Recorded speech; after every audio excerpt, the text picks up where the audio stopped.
Debí sacar más fotos, un podcast sobre fotografía y otros rollos, junto a Sol Montero y Toto Álvarez.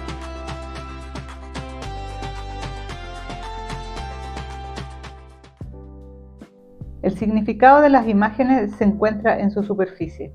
Se aprehende con una sola mirada, si bien así permanece superficial. Si nos proponemos profundizar en el significado, es decir, reconstruir las dimensiones abstraídas, tendremos que pasear la mirada por la superficie, dejar que la explore. Esa exploración de la superficie de la imagen con la mirada la llamaremos escaneo. Al escanear, la mirada sigue un rumbo complejo marcado, por una parte, por la estructura de la imagen y por otra, por las intenciones del contemplador. El significado de una imagen, tal como se descubre mediante escaneo, muestra por tanto la síntesis de dos intenciones, a saber, la que se manifiesta en la imagen y la del contemplador. Willem Flusser.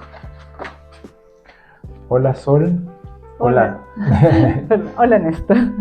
Hola a todos, bienvenidos otra vez a un programa más, un episodio más de nuestro podcast Debí sacar más fotos.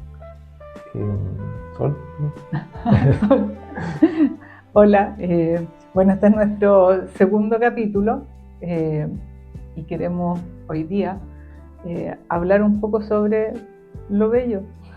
Sobre la belleza. Sobre la belleza de la fotografía. Sí, ¿qué hace bella una fotografía? Bueno, como reflexionemos un poquito sobre el texto que nos leíste en principio. No sé si reflexionar, pero un poco como... Reflexionemos hermanos. Reflexionemos hermanos, claro. Es introductorio hacia lo que queremos hablar, sobre no solo la belleza en general como concepto, aplica también a la fotografía, la subjetividad, la objetividad, si es cuantificable, es medible. O sea, el texto básicamente nos dice dos cosas. O sea, esta es la mirada de Willem Flusser, que hay una percepción de la imagen que está dada por el operador, digamos, el fotógrafo. Willem Flusser lo llama operador, claro, porque trabajamos con aparatos. Eso es un tema para más adelante quizás.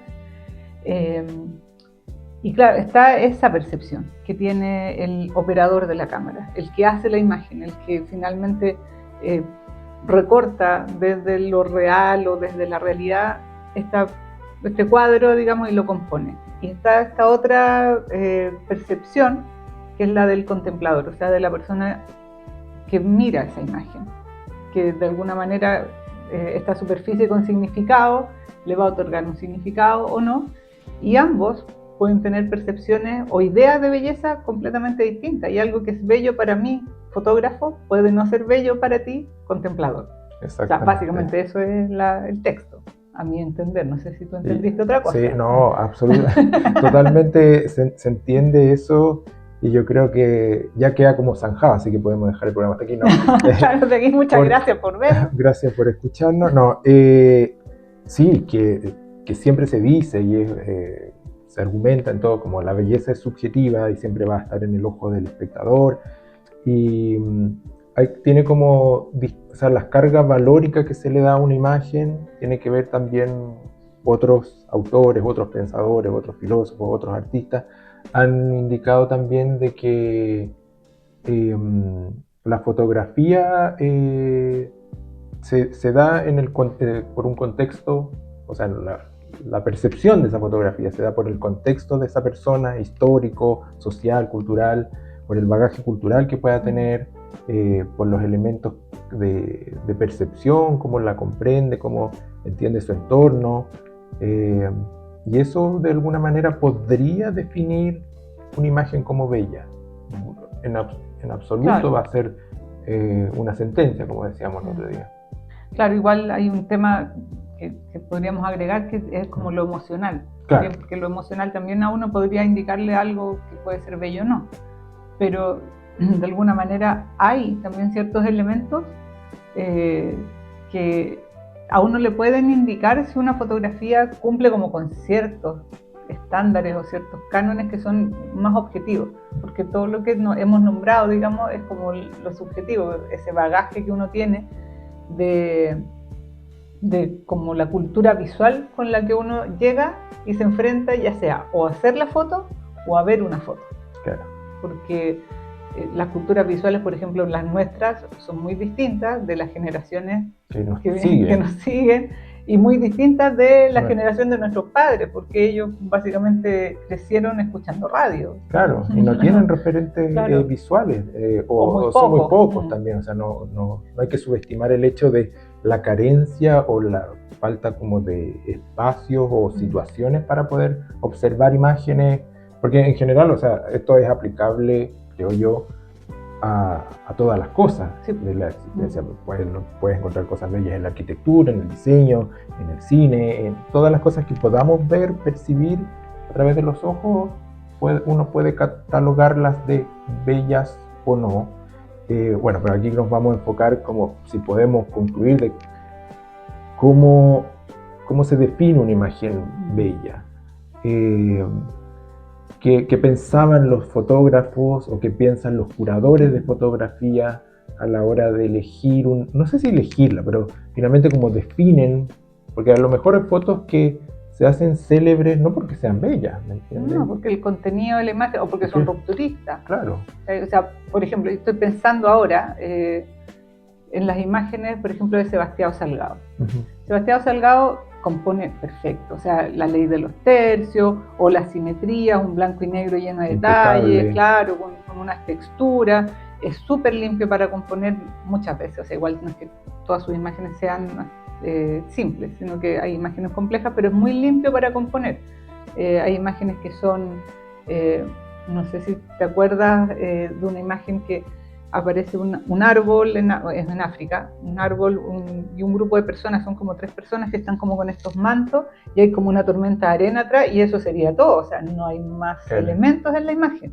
Y es una imagen que está, o que cumple perfectamente con los tercios y uno la mira y es perfecta, así como compuesta. Perfectamente bella, perfectamente en el blanco y negro, pero todo súper perfecto. Pero cuando uno empieza a averiguar sobre el contenido de la imagen que hay atrás, claro, tú te das cuenta que él estaba haciendo fotografías en esa época, creo que era para la FAO, puedo equivocarme, si me equivoco, corríjanme, de la hambruna en África. Entonces, claro, cuando uno ve el contexto de la imagen, te das cuenta que es una imagen bella, pero contextualmente ya no es tan bella. No, y creo que la mayoría de las imágenes, por lo menos de Sebastião Salgado, por poner un ejemplo, tenían esa carga valórica también.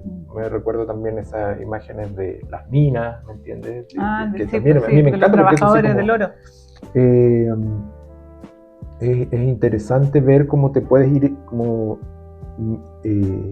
sumergiendo en la imagen, como ver los detalles, porque primero ves un todo y después vas viendo todas las personas y después también entiendes también lo que significaba todo eso de las personas trabajando en esas circunstancias. Pero ¿te acuerdas la piel brillante del sudor, así, el barro? Eran todo así como unas texturas y unos detalles muy, muy potentes. Lo que más me acuerdo es como eso, como esas pieles así como todas mojadas y embarradas. Generalmente era gente afrodescendiente, no, y en Brasil, lleno de humedad por todos lados. Entonces, claro.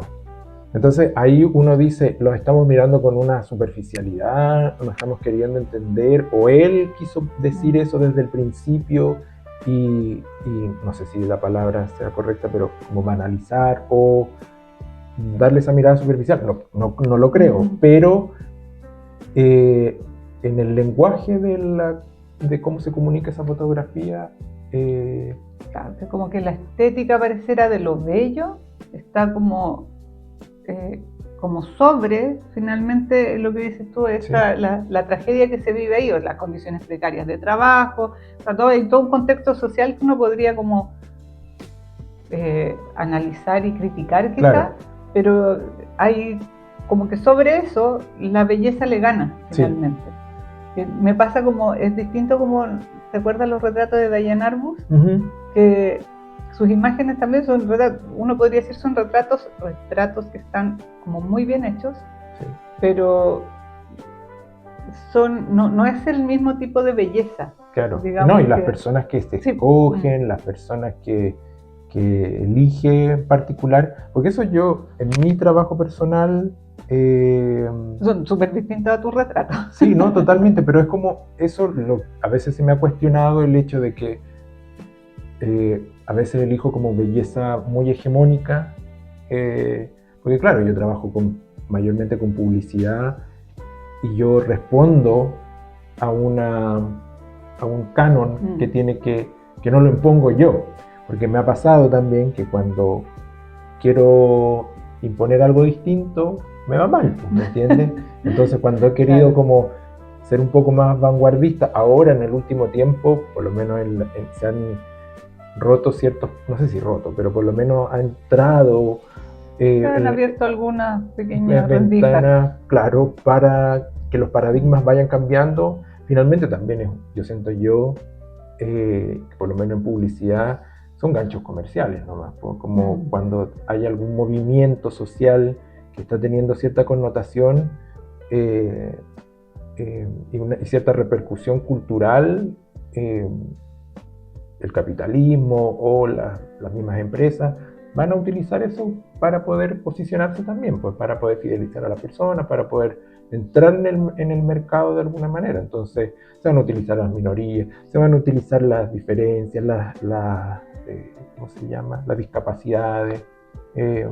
Yo que bacán sería que todos cambiáramos nuestra mirada. O sea, claramente, por ejemplo, en la época, te estoy hablando en el neoclasicismo, o cuando volvieron a la época de, no sé, de pinturas de desnudo, los estándares de belleza en esa época eran muy distintos a lo que ¿Como son... en la época romántica, dices tú? Sí, que las mujeres eran, por ejemplo, Por mujeres romanticismo que se elegían mujeres voluminosas, que yo creo que tenían que ver con un contexto social. Esto puede que alguien lo estudió, yo no lo estudié, entonces lo dejo son nuestras percepciones. Son nuestras percepciones de que se entendía la belleza porque las mujeres de alta sociedad, lo que se aspiraba a la gente que comía mejor, no estaban pasando hambre, entonces la contundencia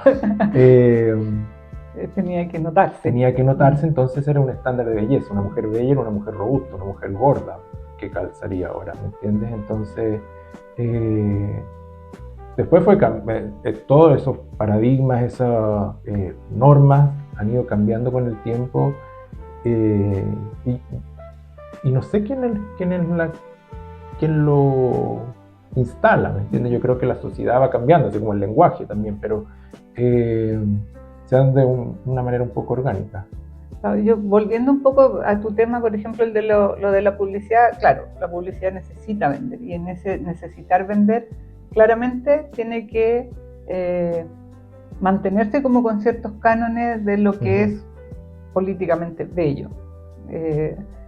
Y eso claramente se contrarresta o es muy distinto a, por ejemplo, cuando yo, no como fotógrafa, sino que, o me voy a poner en el caso de consumidora, un consumidor quiere ver algo que no le genere como un choque. O sea, bueno, acá mismo Willem Flusser también en otro capítulo más adelante habla de que en general aquello a lo que estamos como acostumbrados, claro, también nos empieza a parecer más bello. Claro. Que quizás en un principio, cuando no lo conocemos, cuando es algo nuevo, lo encontramos horroroso. Totalmente. O sea, y después, como esto se mantiene, ¿qué es lo que pasa con la publicidad? Cuando la publicidad te instala una imagen y te la instala y la ves repetidas muchas veces, finalmente te acostumbras tanto. Las asimilas. Que hasta incluso la encuentras bella. Claro. O sea, me ha pasado de repente, y esto como un paréntesis entre medio de la foto, que hay como ciertos estilos de, no sé, de vestuario, de maquillaje, claro, que vamos, al principio no, y después lo ves tanto que hasta te acostumbras, pero después ya cambia el estilo y lo ves, no sé, 5 años después y dices, ¿cómo? Sí, ¿Cómo? totalmente. ¿Cómo me vestía así? Bueno, pasa. Y yo creo que con las imágenes pasa lo mismo. Totalmente. Entonces, es como cómo se instala. Por ejemplo, yo siento que las imágenes de Diane Arbus fueron tan rupturistas para los años en los que ella mostró sus imágenes, y bueno, y como tú dices tú, las personas que escogía, Claro. o sea, personas con discapacidad, personas que tenían, no sé, que quizás no entraban dentro del canon de belleza, Claro, de de esa época y incluso de casi ninguna época. Sí, totalmente. Porque ella buscaba justamente estos personajes que tenían características físicas que los hacían muy distintos al resto. Sí, pues muchas veces eran catalogados de fenómenos, era Claro. gente con enanismo, con alguna... O el gigante, ¿te acuerdas? Claro, sí. El tipo con alguna discapacidad física, con algo notorio, pero a mí, así como a ti, me pasa también que esas imágenes me cautivan, ¿me entiendes? Las encuentro belleza en eso. Yo traté muchas veces de hacer ejercicios de fotografía, de retrato en particular, donde podía expresar eso y decir que... Y yo no lo vendía como un discurso así como para yo ganar más lucas, sino que de verdad hay belleza en todo, porque ahora ya que estamos hablando de belleza,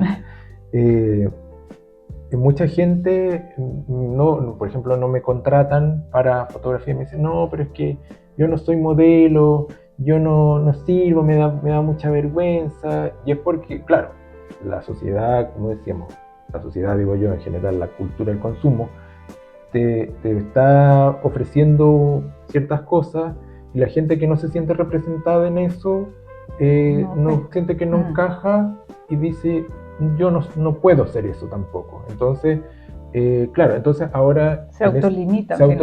Entonces, en ese cambio de paradigma que ofrece también el mercado, que la gente también empezó como quizás por la digitalización de los medios, creo yo, como a tener esa necesidad también de tener una voz, y empezó a darse cuenta de que ahora cualquiera, con cualquier peso, con cualquier color de piel, con cualquier incluso discapacidad, puede tener una connotación o una relevancia a nivel social, cultural. Sí.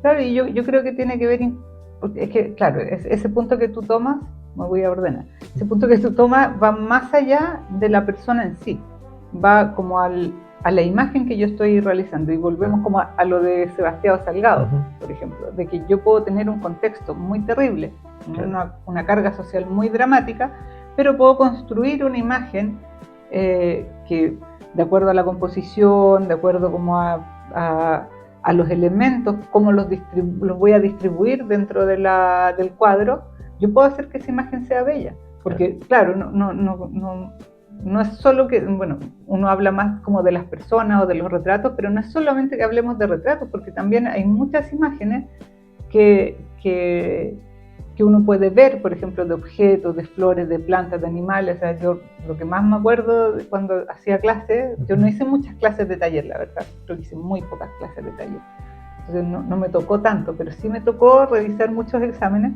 de ver muchas fotos de perros. Porque hay una obsesión con los perros y a la gente le gustan los animales y toman fotos de perros. Pero si tú me preguntas, de todas las fotos de perros que yo vi de mis alumnos, ¿habían algunas que eran así como extraordinariamente bellas? Yo creo que muy pocas. Sí, me pasa lo mismo, siento yo. Porque al final el contexto del perro, del ¡uy, qué lindo el perrito!, le ganaba a la foto del perro. Sí, totalmente.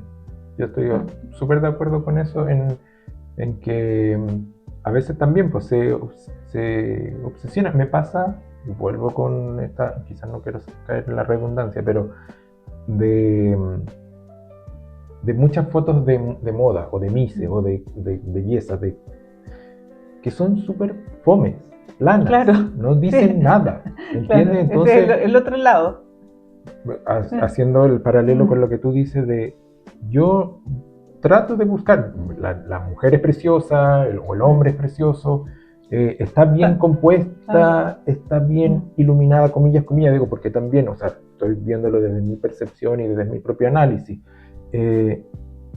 A mí me gustan, no sé, ciertos tipos de estética, cierto tipo de iluminación, cierto tipo de cosas que puede que a otros no les gusten. Entonces yo lo trato de analizar, y a veces también yo digo, el fenómeno del internet también, en que cómo se analizan estas imágenes y qué las hace como populares, porque a veces esta gente se hace, tanto el fotógrafo como quien publica esa imagen, como, oh, qué bonita. Y yo digo, ¿dónde está eso, Claro. eso bonito? Que todo el mundo señale que yo no estoy viendo. Entonces, Claro. no sé Es cómo que, te pasa a ti. sí, pues, es que yo creo que tiene que ver como con eso, con que uno puede tener un objeto, o sea, y voy a hablar como del objeto o el sujeto de o el elemento, Sí. elemento persona, perro, Claro. flor, árbol, paisaje, lo que El sea. sujeto a la fotografía. Claro, el sujeto de la fotografía, que puede ser muy bello, pero que finalmente, aunque tú, incluso respetando la regla de los tercios, respetando, como dices tú, una buena iluminación, respetando una buena distribución de los elementos, la fotografía no te produce nada. No te toca la fibra. Claro. Y sin embargo, hay otras imágenes en que a lo mejor el elemento o el objeto que yo estoy fotografiando o la persona en la que yo estoy fotografiando no es como tan agraciado, por decirlo así, no es como la belleza, como dices tú, ¿cómo es? Normativa. Eso, sí. la belleza normativa. Gracias, se me olvidan las palabras. No, a mí también. No es la belleza normativa, sin embargo, hay un manejo de la luz, hay una intencionalidad, hay como una distribución de los elementos en la imagen que a uno le hacen un clic y uno encuentra belleza en cosas que no necesariamente son tan bellas. Porque claro, hay autores, filósofos que han como determinado, entonces desde Leonardo da Vinci, bueno, quizás mucho antes, No, pero es que Leonardo da Vinci siento yo porque hizo, no sé, el hombre Vitruvio y toda esta cosa de las proporciones áureas y todas esas cosas, como que se podía como cuantificar la belleza, entonces como que uno podía ponerla en una escala y uno decir qué era más y qué era menos bello, ¿me entiendes? Con respecto a ese parámetro. Pero como estamos diciendo ahora, hay muchos otros elementos que también finalmente describen esas cosas. Probablemente haya gente que no encuentre bella ni la Mona Lisa, ni la Capilla Sixtina, claro. o obras arquitectónicas, no sé, por las pirámides de Egipto y todas esas cosas, porque en mi opinión es como todo lo que representan también eso construye a esa belleza que tienen las cosas. Imagínate, hubo un periodo de la historia que se calificaban las bellezas del mundo, las maravillas, ¿me entiendes? Del mundo moderno y todas esas cosas, claro, porque tenían ciertas características, porque representaban ciertas cosas, ciertos elementos, y eso lo hace especial. Pero bueno, para volver otra vez a la fotografía, me pasa y me pasaba con fotografías que están como bien hechas,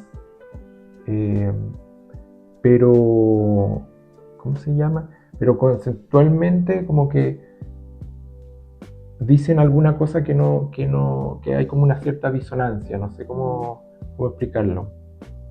Sí, yo estaba pensando en esto que estabas diciendo tú a propósito de esto mismo, de lo último, de una fotografía bien hecha, y se me viene a la cabeza, mis alumnos lo sabrán reconocer, la Julia Margaret Cameron. Julia Margaret Cameron, que fue una fotógrafa del siglo XIX, que no sabía nada de técnica, nada, o sea, era una eterna aprendiz. Ella partió muy, muy tarde, digamos, en la fotografía, tarde, digamos, para el siglo XIX, sobre los 40 años, ella empezó a dedicarse a la foto y era una época en que había que preparar todo, o sea, había que preparar las emulsiones, había que hacer todo un proceso, digamos, antes de hacer las fotos, y sus imágenes siempre estaban como medias desenfocadas, usaba un lente que no correspondía con el tamaño de la cámara, entonces le quedaban los bordes como negros, pero era justamente nada, o sea, técnicamente poca luz, porque además hacía fotos en un granero, o sea, técnicamente nada. Y sin embargo, esa mala técnica, ella la sabía llevar de una manera que sus imágenes eran prácticamente angelicales, o sea, eran unos retratos de mujeres así como, porque ella finalmente buscaba como ese instante en el que ella, ese era el gesto que ella esperaba, y ese gesto ella lo retrataba. Entonces pasa lo que estábamos hablando, o sea, sí, no es necesario que la técnica tampoco sea tan perfecta, sino qué es lo que te hace sentir finalmente la imagen. Claro. Entonces esa cosa como tan objetiva de decir, para que una imagen sea bella, tiene que cumplir con estos requisitos, a veces no se cumple. Para nada, y tiene mucho que ver con algo que tú dijiste al principio, que tiene que ver con una cosa de sensaciones. Y yo, estudiando para hablar de este tema, se nombraba mucho de las cosas que... Ahí se me fue la onda. Estaba hablando de las percepciones. Sí, no de las percepciones, no, pero de, ¿cómo se llama? Por ejemplo, Susan Sontag, ahí tú recuérdame como las cosas que ella hablaba, como de que tiene que ver como una sensación, un sentimiento a través de lo que uno está percibiendo. Que te mueva, que te toque la fibra. Como esa pulsión de Roland Barthes, dices tú. También, el puntum. El puntum. Claro, sí. Todos esos elementos que se desarrollan en el acto fotográfico en general, desde que alguien elige qué va a fotografiar hasta el resultado y en la postproducción, ¿entiendes? Es como hay... Claro, pero hay dentro incluso de esta misma como objetivización de la belleza de la fotografía, hay como ciertos elementos que, porque alguna vez lo leí, no, yo tampoco soy experta en composición, pero alguna vez leí que, claro, hay ciertos elementos que para nuestro cerebro, y yo creo que tienen mucho que ver con la cultura visual que uno tiene, pero hay como ciertos elementos que son intrínsecos a todos los seres humanos. Claro. Por ejemplo, la ley de los tercios o la proporción áurea, por ejemplo, que creo que la proporción áurea está súper ultra hipermanoseada, pero en estricto rigor todo lo que esté en proporción áurea es como para nuestro cerebro algo que como que se tranquiliza. Y aquí quiero volver a esto que hablamos en algún minuto, que de tanto ver algo nosotros ya lo consideramos bello, lo normalizamos y ya lo podemos considerar así, porque cuando las cosas están en proporción áurea, como que el cerebro se acomoda. Yo no recuerdo alguna vez en alguna clase dije como que el ojo queda tranquilo. Es como cuando las cosas están a foco. Claro. Si hay algo desenfocado, nuestro ojo está constantemente tratando de enfocarlo, entonces es como perturbador. Sí. Pero si está todo a foco, nuestro ojo está feliz porque está todo a foco. No se genera como esta ansiedad, sí.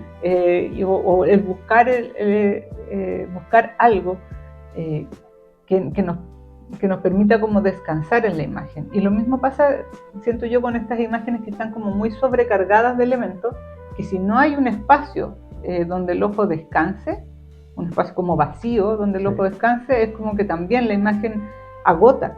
Sí. Y al final como que uno no se quiere quedar mirando la imagen, aunque hay imágenes que te atrapan, si ves a todo, así como que hay eso, bueno, el punto de Roland Barthes es como ya del siglo pasado y como que mucha gente dice que eso ya está obsoleto las ideas, pero yo siento que de todas maneras hay una cierta cosa que tiene que ver como, que sigue siendo verdad, que de repente hay imágenes que uno ve así y no sabes por qué, pero te atrapan y las miras y puede haber, pueden ser... Y las escaneas, como dice Milan Flusser. Sí, pueden ser muy caóticas, con elementos o sobrecargadísimas, porque eso, como te digo yo, uno lo está aplicando inconscientemente todo el tiempo, por ejemplo, en construir una imagen, en un texto que esté bien diagramado, en cómo disponen las cosas dentro de tu casa, ¿me entiendes? Uh-huh. Cómo van los elementos. Y claro, son cosas que uno, como acabas de decir, son cosas que hemos aprendido, que son culturales, que vienen de nuestros padres, pero hay otras cosas que también son intrínsecas al ser humano como especie. Hay incluso no teoría, investigaciones científicas de ciertos animales que responden a ciertos patrones por ejemplo, para como cortejarse, peces construyen cosas que tienen como formas, pero son completamente simétricas, como mandálicas, claro. Entonces, bueno, esta es una palabra que acabamos de inventar. Lo inventaste tú. Entonces, yo no sé si, bueno, como nosotros tenemos la capacidad de estar conscientes de nuestra existencia y de nuestras acciones, no sé si los animales tienen la capacidad de percibir, pero sí entiendo que si esto lo hacen en una cosa de cortejo, que no lo están haciendo para ellos mismos, sino para que otro lo perciba, sí tienen esa capacidad, pues. Entonces pueden responder a eso. Que la cola la bola que ya me estoy pegando, que la cola del pavo real tenga ese patrón de diseño y todas esas cosas, que bueno, eso alguien puede ser la luz divina, el creador, pero tiene un propósito. Entonces yo no estoy diciendo que los animalistas me pueden aplaudir y los que no, que los animales pueden tener ese sentido de entender un poco eso. No estoy diciendo de que, porque para los más puristas me van a decir los animales son unos seres irracionales, no tienen conciencia, no pueden ver en colores, no sé qué. Yo tengo otras percepciones, bueno, esto no es un programa de ciencia ni de animales, pero sí, claro, pero sí tiene que ver con cómo se perciben las cosas, que es algo que habíamos mencionado levemente, pero es como eso, que la percepción de las cosas, por ejemplo, cómo percibimos los colores, que hay personas que tienen alguna discapacidad para poder percibir los colores, hace que podamos ver las cosas distintos, ¿me entiendes? Entonces, también podamos calificarlas o valorarlas de manera distinta. Pero, por ejemplo, ¿qué requisitos consideras tú, cuando tú haces tus fotos? ¿Qué requisitos hay como para que tú consideres que una foto es bella? Interesante esa pregunta. Así como... Interesante pregunta. Yo creo, bueno, tiene que ver como lo que decíamos, con los elementos compositivos, de cómo están dispuestos en la... Yo tengo una obsesión en general como con la luz, de cómo bueno, por la fotografía es construir, escribir con luz, pero es como se deposita, no sé si esa es la palabra, o se posa sobre los objetos, sobre las personas. Entonces, que esa tridimensionalidad dentro de un objeto de 2 dimensiones se pueda sacar de ahí. Entonces, yo creo que eso es lo primero como que me gusta buscar, porque siento yo que en general, por ejemplo, en términos de, no solo de composición, sino que de iluminación, en términos técnicos, mucha gente alumbra y no ilumina, ¿cachai? Entonces, que creen que por tener ya un softbox así, ¡pa! Y toda la escena, pero la cosa, al final queda todo plano, no ve profundidad en la gente, es un plato, ¿cachai? Entonces, una luna. Entonces, esa cosa yo no quiero. Claro, es que hay gente que yo, eso me cuesta ver bello eso. ¿Cachai? Ahí como, eso es lo que yo, por ejemplo, decía. Hablábamos el otro día preparando esto también, de que decíamos si habíamos alguna vez encontrado nuestros trabajos. Claro, ¿cuándo fue la primera vez que sentiste que una foto tuya era bonita? Era buena, una buena foto. Entonces, como que yo te decía de que en principio había muchas fotos que yo las encontraba que eran fenomenales, fantásticas, estaban súper bien compuestas según mi percepción, pero después las veo yo con los ojos de ahora, con todo el bagaje cultural, con haber visto libros, con haber leído, con haberme informado, con haber viajado, con haber, no sé, construido un montón de cosas, son horribles. ¿Me cachai? Feísimas. Nadie me dijo. No, lo más probable es que alguien nos haya dicho, pero igual somos porfiados, claro. Porque estamos con cosas. Entonces, sí, a mí me acuerdo que a mí también me pasó que incluso hasta hice una exposición con fotos que yo ahora no mostraría. Pero es parte de eso es parte también. claro, Yo digo, muchos fotógrafos les tiene que haber pasado también. Sí. Yo creo que muchas de las, que esto sabemos que lo vamos a mencionar después en otro episodio, de la curatoría, siempre tiene que haber un ojo de un tercero, por así decirlo, fuera de uno mismo, porque uno a veces es muy emocional con respecto a aferrarte a las imágenes, ¿me entiendes? Ay, esto me encanta porque me quedó tan bonito, pero es como, weón, no. Es una cosa sentimental. Sí, es que, claro, porque tiene que ver de repente con cómo estabas tú esa vez que tomaste la foto, o con que a veces, no sé si a ti te pasa, pero a mí a veces me pasaba que yo tenía una idea, o sea, yo sabía que iba a hacer una fotografía de, no sé, de ciertos lugares, o iba a ir a tomar fotos a un lugar en particular, y yo me armaba una imagen en mi cabeza. O sea, como que yo me recordaba, a ver, había esta luz, como dices tú, estaba este pasillo, quiero que se vea esto, y como que uno se armaba la imagen y tú la lograbas hacer y era como, ay, hice la imagen tanto que quería, no sé. En realidad a lo mejor la imagen sí es bonita, pero no es ni una maravilla, claro. ¿Cachai? Pero claro, es como esa emotividad que uno tiene en ese minuto se traspasa como a esto de la foto buena. Sí, no, y satisfacer esa intención que tú tenías de generar esa imagen. Me pasa muchas veces que siento yo, digo, oh, voy a hacer esta imagen, tengo este modelo, o esta locación, la hora esta del luz, día. esta hora del día, y hago la foto, y no voy a decir que son una mierda, pero no me llenan, pues yo digo, una, que sea, una, saqué 50, una. Y está difícil, y no voy a culpar ni al modelo, ni la hora de la luz, ni simplemente no se dio nomás. Yo creo que es eso, es parte, como lo decíamos, es ensayo y error de todo el tiempo. Yo creo que no existe el fotógrafo que sea perfecto, que yo creo que nuestra carrera es como siempre de estar constantemente reinventándonos. Y yo siento que hay una evolución en la mirada también, porque por ejemplo yo ahora estaba arreglando fotos, o sea, cosas en mi casa el otro día y encontré mi caja con negativos y me puse a revisarlo, y en esa caja había tenía como ampliadas todas las fotos que había hecho del hospital psiquiátrico. Y las empecé a mirar, pues todas las fotos descartadas, porque las fotos como las elegidas están en otra cajita, en la cajita de las elegidas. Claro. Porque yo tengo carpetas análogas. No, yo también. Tengo una cajita con las elegidas, y bueno, estaban estas descartadas y me puse a mirarlas.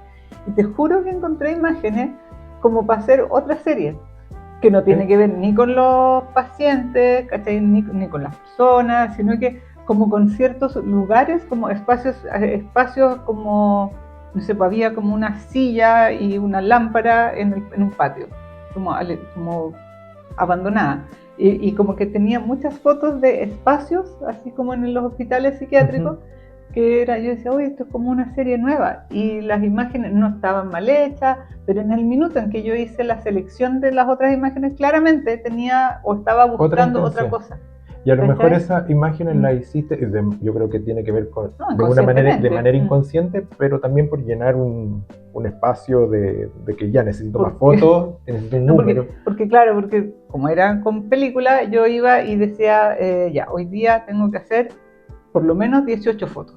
Porque a veces me pasaba que yo llegaba al lugar y no se me ocurría nada.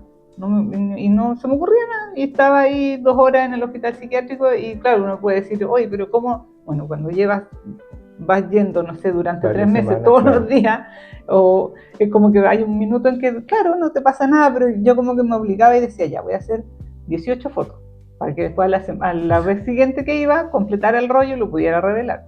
Y claro, y a veces en esas 18 fotos, en ese obligarte a hacer las cosas, claro, salían como de repente imágenes que ahora me parecen interesantes. Y creo que igual algunas veces en el obligarme como a componer, como a mirar, porque a veces yo hago fotos distintas a como hacen. Yo voy a un lugar y como que las imágenes me tienen que aparecer por delante. Me tienen que cruzar. Claro, me tiene que cruzar la imagen y vaya a fotografiarla, pero en algunos casos cuando no pasaba eso, me obligaba a mirar y como componer y hacer las imágenes, y a veces sí me resultaron un par de imágenes en ese contexto. Sí, yo creo que eso, como para ir concluyendo en términos de... O sea, esto puede ser infinito. Todas las conversaciones que tengamos podemos hablar horas. Claro. Pero Además que no es una receta. No, para nada. Y yo creo que eso es parte de lo entretenido de la fotografía, de que es como... Siempre es abierto, siempre como nuestros gustos personales van a cruzarse con la técnica, con el contexto cultural que estamos viviendo. Yo siempre, como te digo, yo soy súper crítico de la sociedad en general, pero también de cómo consumimos las imágenes, de muchas veces la falta de ética para elaborar ciertas imágenes, para el próximo programa. Claro, para más adelante. Y eso es lo fascinante de la fotografía, de lo que yo creo que siempre vamos a terminar concluyendo, de lo que nos mueve a nosotros en hacer imágenes. Así que yo creo que eso es más o menos lo que puedo como concluir. La belleza siempre va a ser parte de la construcción de imágenes, de la vida misma. Sí. Y es como que quién le da el valor, está en el ojo del beholder, se dice en inglés. Se me olvidó la palabra, del observador, ¿no? Es que yo soy bilingüe por supuesto. Bueno, en mi caso, es como lo que yo he aprendido, digamos, de esto, como hablamos de esta cultura visual que uno va adquiriendo con los años, no solo de haber estudiado fotografía, de haber sido profesora de fotografía y de haber hecho fotos, es que hay tantos fotógrafos que, si bien es cierto, respeta las normas, respeta las técnicas, las composiciones, hay tantos otros fotógrafos que no las respetaron, no respetaron ni las técnicas, ni las normas, ni nada, que me ha dado una cierta libertad, como también para explorar como distintos ámbitos de la fotografía para obtener fotos bellas, porque a la larga tú puedes tener un objeto o un elemento o una persona bonita para sacar la foto y no hacer una foto bella, como claro. Así puedes tener algo que a lo mejor no es tan bonito, que sin embargo puedes hacer una foto bella y no necesariamente respetando las técnicas convencionales o las composiciones convencionales, sino que simplemente por este afán de contar. Claro, contar y de lo que te mueve, de lo que a uno le mueve y lo que a uno lo motiva. Yo siento que a veces cuando uno aborda un tema como desde la propia iniciativa y como de que a ti te guste mucho, claro. Es más fácil que te salgan fotos buenas a que si lo haces así como por obligación. Sí, totalmente. O tratando de mantener como ciertas, se me fue la palabra, estructuras, sí. Puede ser, como que están dadas ya, o sea, como que esto hace una foto buena. Un cierto canon. Claro, una fórmula. Si yo sigo la fórmula, pues va a obtener siempre una foto buena. No, pues eso no es así, es mucho más abstracto y tiene que ver con todos estos factores que mencionamos en este largo episodio, claro. Si no ha sido tan largo. Pero así bueno, que saquen fotos, como quieran. Sí, de cabeza. Saquen fotos, de todo lo que quieran y cánsense de hacer fotos.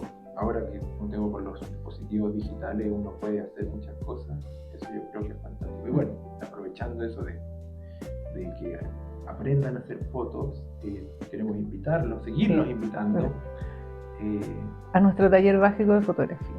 Si ustedes tienen cámaras, quieren aprender a manejarlas de mejor manera, sacarles el máximo provecho, y tienen 2 profesores con mucha experiencia, y estamos felices de recibirlos. Muy entretenido y dispuesto, porque queremos que más gente se sume a entender la fotografía, el fenómeno de la fotografía, más allá del simple hecho del dispositivo, del disparar. Porque claro, todos en su celular quieren fotos de los cumpleaños, los perros, los gatos, las plantas, no te olvides de las plantas. El accidente de turno, pero no, tratemos de darle sentido a las imágenes, que eso lo hace bonito. No solo bonito, como claro. Es mucho más profundo que eso, pero sí. Digo que engloba un poco. Bonito e importante. Bonito e importante. Sí. Les vamos a dejar abajito, ahí, sí, en la cajita de descripción le vamos a el enlace para que puedan, porque ya el 18 de abril partimos nuestro primer curso, así que hay cupos disponibles todavía. Así que les agradecemos por habernos visto, escuchado, estado presente, haber llegado hasta esta instancia. También queremos contarles que estamos muy agradecidos porque este equipo está creciendo.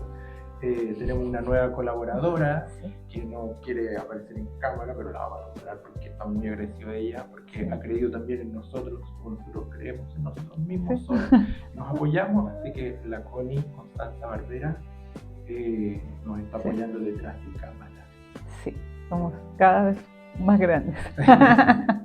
Así que eso, nos estaremos viendo, escuchando, o nos estarán viendo, nosotros nos vamos a ver, pero nuestro público. Que nos sintonicen en Spotify y en YouTube. Si están en más plataformas por ahí, las vamos a ir subiendo, pero estén atentos a los episodios, compartan, suscríbanse, que ustedes saben que ayuda a crecer. Denle like. Comenten también. Comenten también, critiquen. Sí. Si hay algún tema que quieran que tratemos, totalmente dispuestos a conversar de lo que a ustedes les interesa también. Nosotros estamos poniendo un poco eso porque sabemos que son temas universales. Así que eso ha sido todo por hoy. Muchas gracias y hasta la próxima. Nos vemos. Debí sacar más fotos, un podcast sobre fotografía y otros rollos, junto a Sol Montero y Toto Álvarez, disponible cada semana por Spotify y YouTube.